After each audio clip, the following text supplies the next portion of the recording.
take the North and never give it back. So that's a good pick. You get the corner. I got to go bold, right? I got to go bold for this. Yeah, she's got some nice. Welcome back to the Unbearable Sports Podcast. I'm your host, Brad Barron. Make sure to like and subscribe out there if you are excited for training camp coming in only a couple more weeks. And also, download the podcast everywhere that you get your podcasts. All you got to do is search for Unbearable Sports. What's going on, everybody? Hope everyone's having a fun weekend. Today, we are going to be breaking down the linebacker position. And as we always do, we'll talk about the departures, the last season's depth chart as it compares to this season, and then also talk about all the different players to note at this linebacker position, go through some over-unders, and last but not least, ask all of y'all, did we get better at the position? And so far, the other three profiles that we've done,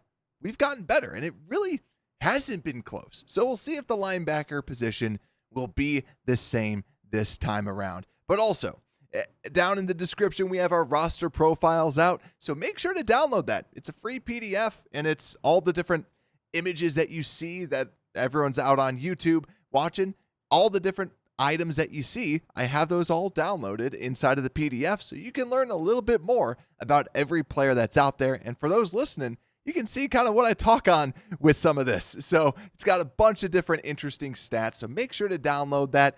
Consider tipping me if you want to. It helps out tremendously, but consider that if you'd like to. But don't worry, I have ads. I have the auto ads on, so thank you for watching. But let's go into the departures. So let's start this off with our linebackers and talk about who's departed at this linebacker position. And there's really no one. When we look at this at the linebacker position, normally we had Deonta Foreman at the running back position, Tanyan at tight end, Eddie Jackson. There's always been a key name. At the linebacker position, we're really running it back with a lot of the same group. And even when you flip it over to the depth chart, when you look at that, the starters are all the same, but it also brings up a lot of people that I was like, oh yeah, I forgot this guy was on the team last year. Dylan Cole, not with the team anymore, more of that special teams linebacker that we never really saw take a normal snap. Then we have Sterling Weatherford, the undrafted free agent that we picked off of someone else's cuts 2 years ago and no longer with the team. And probably everyone's favorite, DeMarquise Gates. Everybody, we all love DeMarquise Gates because it was him and Sandborn when they were undrafted and kind of coming in, and Gates was good, but ultimately not with the team anymore. Wish him the best of luck. And then the last one, Kwani Dang, unfortunately not with the team anymore. We talked about him last year, just more of an athlete. Can he actually play the position? The answer, no, not really, I guess, because you look at who we have this year, and those were really the main people that we lost. And this year, we still have the starting lineup of TJ Edwards at weak side linebacker, Edmonds at middle linebacker, and Sandborn at the Sam linebacker spot. And then now as the backups, we still have Noah Sewell, and Micah Baskerville is more of your primary backup to Tremaine Edmunds at that middle linebacker position. We also added Amen at the weak side linebacker position as a backup linebacker. And then the double backups, the third string backups, we have Paul Maola and also Carl Jones Jr. at the linebacker position as well. And when I look at this, it feels like this is pretty much set. I think the only question is Micah Baskerville going to make the 53-man roster, or is he just going to chill on the practice squad? Because I think that you pretty much have this set. Amen's going to be a backup. Noah Sewell's going to be a backup. And then you know who the starters are. I know last year we were all talking about, is Noah Sewell going to dethrone Jack Sanborn? And yeah, you can't dethrone Jack Sanborn. We all know that. We all knew this. We all knew that wasn't going to happen. But ultimately, that's what ended up happening with the depth chart. So now, let's start breaking down these players and breaking down each one of them. So let's start with the best linebacker on the team. And that's TJ Edwards. Some of you might have thought I was going to say Edmonds. Some of you thought I was going to say Sandborn for the lulz. But ultimately, I'm going with TJ Edwards. He played like the best linebacker out there. And when we signed him, we said it on the show, A grade of a signing. because he signed that 13-year, $19 million deal, and his cap hit is $7.5 million. And you look, too, at his PFF grade, 79.6, which was good for the 11th best linebacker out there. And former Wisconsin linebacker, 6 seasons, 6'1", 247, 155 freaking tackles last season with a forced fumble, 3 interceptions, and 2.5 sacks. He's also only 27 years old, and we talked about this last year. It was the stereotype of Wisconsin linebackers, went undrafted due to athleticism, but man, this guy can play. And why we loved it when we signed him, and he just proved it to us again last year. This guy can cover. This guy can play the run. This guy is a good tackler. This guy does everything you want. And honestly, I think he was kind of snubbed from a Pro Bowl just because the way that everyone handles linebackers in the NFL for Pro Bowls, I really do think they should change it up because Edwards was just that good. He was incredible. PFF grade backs it up. The tape backs it up. Just a really good player. And honestly, just that perfect weak side linebacker. Still love this signing. So now my only question, will he continue to play like the better linebacker in this defense? Because he played like the better linebacker over Tremaine Edmunds. And I know a lot of people Tremaine Edmunds was signed, which we'll talk about later, to a much larger deal to be the better linebacker. And I think with TJ Edwards, I think he's going to stay the same. We've seen this level of play. He's a very consistent player. We saw that with the Eagles. We're continuing to see that with the Bears. I think he's like a Lance Briggs. You know what you're going to get out of Lance Briggs. I don't think he's going to give you any of the flashy plays. Like Briggs never gave you that flash. But he was always good. He was always stuffing the run. He was always making these good plays. Now we just need Urlacher. Now we need someone else. It's not saying Briggs was bad. Briggs was incredible. And that's why I'm so happy that we have a TJ Edwards on this team. And I think he's going to really keep that same level of play. It's on everybody else, though, to be elevated because Edwards is going to do what Edwards has done his entire career. So let's talk about the other person.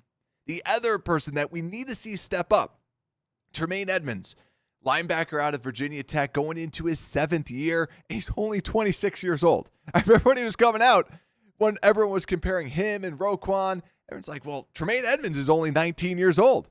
6'5", 250, blazing fast. Last season, 113 tackles. It shocked me that we had 2 linebackers with over 100 tackles. Just adds to how good these linebackers really are.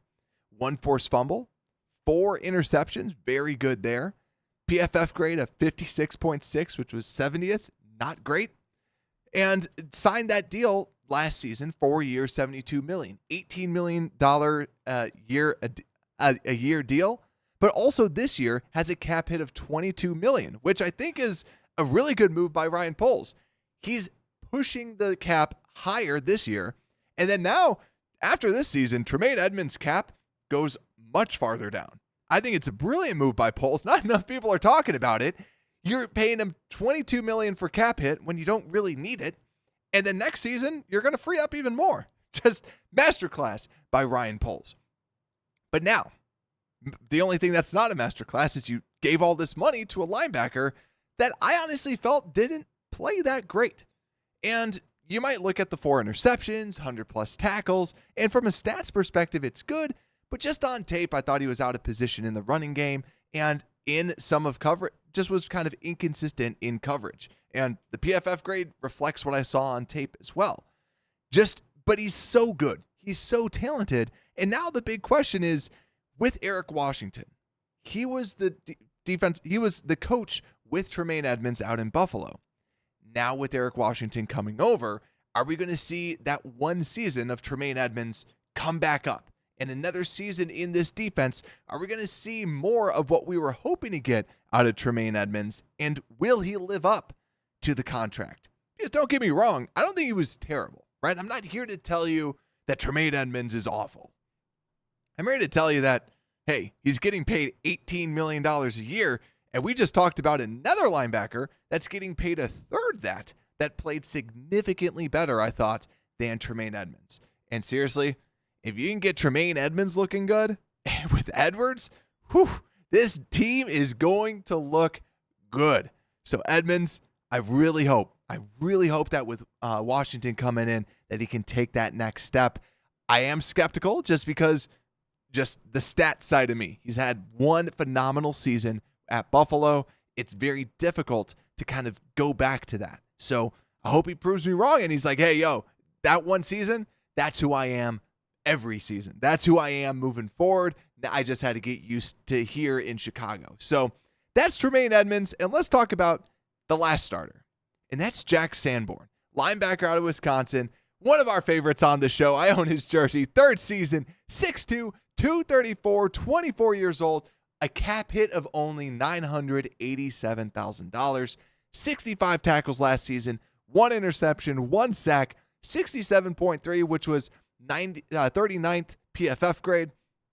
And his detail, just some information. This is the last year of his contract, but people don't get worried, don't get nervous about this. He's a restricted free agent. What that means, we can put basically give him a 1-year deal. And that 1-year deal is not that much money. And basically, if anybody matches that, think of it like the Ryan Bates thing. Remember, they put essentially a 1-year contract on him. And then the Bears said, I'll give you a 3-year deal. And then the Buffalo Bills were able to go, yeah, we'll do that.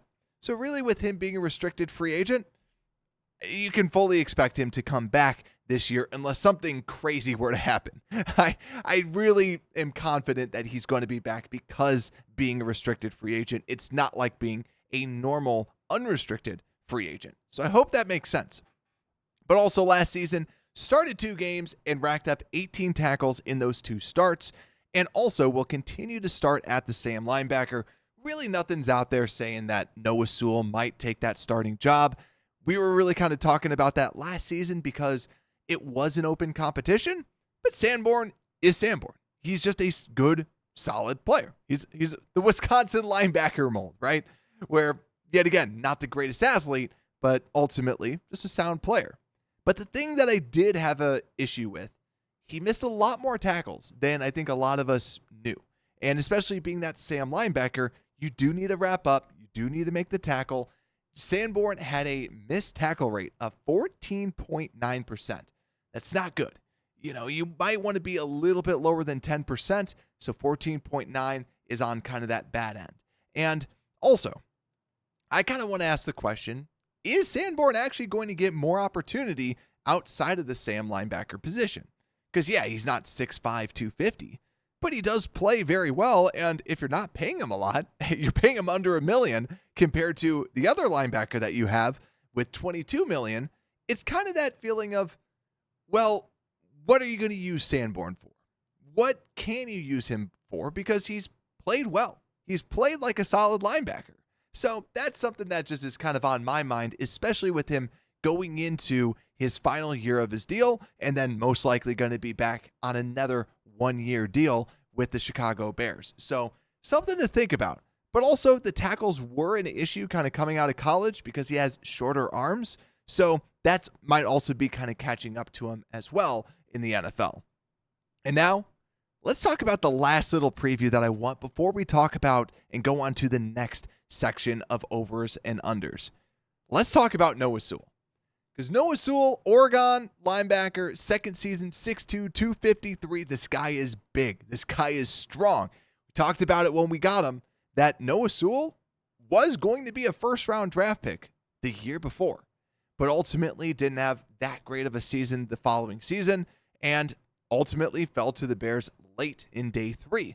He's 23 years old, cap hit of just under $1 million. Last season, 9 tackles, 1 forced fumble, and a PFF grade of 86.5. Don't look too much into that grade. That's a very, very small sample size. It's not like, oh man, we got this stud waiting in the wings. We got to put him in. But ultimately, Noah Sewell, just a good player, and really is just this powerful downhill type of player. That's why 6'2", 253, the guy's rocked up. And he's going to be attacking the downhill at the players. That's why a lot of people were talking about him at that Sam linebacker position, being more of that run stuffer, being someone that is attacking and not asked to play in that cover, in more of a coverage role. Because that's really where he started to fall off, where people were like, okay, maybe he's not what we thought. He can attack the ball carrier, but in coverage, not so much. So that's why when you saw other linebackers go down, you saw Jack Sanborn be the starting Mike, and then Noah Sewell and others kind of take that Sam linebacker position. I think that's where Sewell ultimately lines up if he were to play anywhere. But also, my question too, similar to a Jack Sanborn, what is Noah Sewell's role on this team? And to me, I just think that he's the backup for if any of the other linebackers go in, he's the backup Sam. He comes in there, and then you have Jack Sanborn basically replacing anybody else that were to go down in front of him. So ultimately, that's what I see his role as, and I think it'll be exciting to see in the preseason. Does this guy start to look good? Does this guy start to look like that potential first rounder that we saw at Oregon? And we even talked a little bit about it last year. We're like, would they rush the passer with him? Because, yet again, more of an attacking style linebacker than a sit in coverage, cover two type of linebacker. Now, we won't talk about some of the other linebackers that we have. We'll talk a little bit about it on the Did We Get Better? But let's talk about some of these overs and unders that I have set. Because this is where, to me, it gets a little fun. And we had our first overs last episode. So now we're looking at what the linebackers did last season. So for those that are seeing the graphics, 8 interceptions. That is not 8 interceptions total for the defense. That's 8 interceptions for this linebacking core. And last season, like we were talking about, Jack Sanborn got some, but you had 4 from Tremaine Edmunds. You saw Edwards get his share. And 8 interceptions. That's a lot. And I think, if anything, I'm going to go just a hair under. If you're watching on YouTube, let me know what you think in the comments. Linebacker interceptions, I'm going to go just a hair under at 7. I think it's going to be under. 8 is really good for your linebackers, because you're talking about, you typically have 2 linebackers starting and they're averaging 4 interceptions. That's really good. That's really good. So I'm going under the 8 interceptions just because, but I do think that Tremaine Edmunds still gets at maybe 3 interceptions just because of that size. The next, linebacker sacks at 3.5. And this one's tough because you want to say over, but I think you have to think about how are they going to be using these linebackers. And last season, we didn't see a lot of blitzes, as many as we thought that we were going to see, because the season before that, we saw a lot more. But then when Montez Sweat showed up, we're like, hey, we don't really need to do this anymore. So I'm going to go under. I'm going to go under the 3.5. I think we get, I'll go 3. I'll say that we get 3 just because you saw the numbers last year. It was really just kind of just a linebacker only getting 1, which it sounds super low, but we don't blitz our linebackers. So I'm going to go under with that. And next, we have 2 left. So number of linebackers with 100+ tackles. I had this one last year at 1.5. I went under, I think, because I'm like, there's no way. There's no way. But I'm going to go over because we saw it last year. We saw them go with 200+ tacklers. I'm going to go over just because. And I think I got nervous too just because of injuries as well. Like someone's probably going to go down, something like that. So I'm going to flip it. I'm going to go over with that. And last but not least, Pro Bowls set at 0.5. Are we going to have a Pro Bowler at the linebacker position? And we better. I mean, if the season goes the way it goes, us Bears fans are going to vote someone in. We're going to vote someone. And I think the hard part is Edwards is the better linebacker, but Edmonds is the flashy one. He's the Brian Urlacher. Brian Urlacher, though, was better than Lance Briggs, but he needs to be better than TJ Edwards. And I think if Edmonds can put together a really good season, then yes. So I'll go over. I'm optimistic about these linebackers. I want to see more out of them. You're also bringing the same starting linebacker group back. And I think that has a lot with zone coverages, being familiar with the system. I think it's very, very powerful. So let's talk about, did we get better? Did we get better at the linebacker position? And I think this one's pretty straightforward. first off, I want to just talk about the linebackers that we have. I think that TJ Edwards, yet again, we've seen TJ Edwards put together good seasons. This season is not a fluke. Maybe he's not going to get 155 tackles like he did last season, but he's still going to play well. Same thing, then you have Tremaine Edmunds. I didn't think that Tremaine Edmunds had that great of a season, so I expect him to play a little bit better. I expect him another year under this season, and I'm feeling optimistic. And then with Jack Sanborn, Sandborn's going to be Sandborn. I don't think he's going to take this gigantic leap. I just think he's going to be good. He's just been this solid player at linebacker. And then you talk about the backups. And Noah Sewell, just another season. So Noah Sewell is the same as Noah Sewell. You can expect some sort of progression just because another year in the system, another year in the NFL. And then you go with the backups. Micah Baskerville eventually started being the primary backup. And Sterling Weatherford, we really didn't see too much out of. So not a huge loss. DeMarquise Gates was fun in the preseason, but didn't do much. So you're really talking about Dylan Cole versus Amen. And honestly, they're just special teams linebackers for us. So I really do think that's kind of a wash, in my opinion. So I think if I had to say, did we get better at the position? I'd say yes. Because I think that you can expect some progression with this unit. And that's why it's not like the other ones where, oh yeah, we got so much better. We're really running it back with a lot of these and just kind of swapping out some backups with this. So you expect just natural progression with bringing the unit back. And yet again, TJ Edwards, you expect him to kind of still perform like TJ Edwards. So I think overall, this is just kind of in the middle, but just a little bit more on the progression. So right now, 4 for 4, I'd say, with just our position groups getting better. And if you disagree, let me know. Right? You could pull the pessimistic route and go, well, someone's going to get injured and, someone's probably going to stink again. But I think ultimately this is a good unit and I expect good things out of this unit. I think that this is one of the best linebacker units in the NFL. Still stand by that. Just Tremaine Edmunds needs to get better. So with that, if you're listening right now, and if you haven't dropped a like, I don't know what you're doing. If you haven't subscribed, I don't know what you're doing because we're going to have you covered for the training camp. And also download the podcast. If you don't like seeing my face, it's okay. You can download the podcast. Just search for Unbearable Sports everywhere that you get your podcast. And then just subscribe. Rate it 5 stars. Doesn't even have to be a good review. Just be like 5 stars. Or you don't have to say much on it. Just 5 stars. And just say, yeah. Something like that. Just bear down. But with that, Unbearable Sports Podcast, we are out.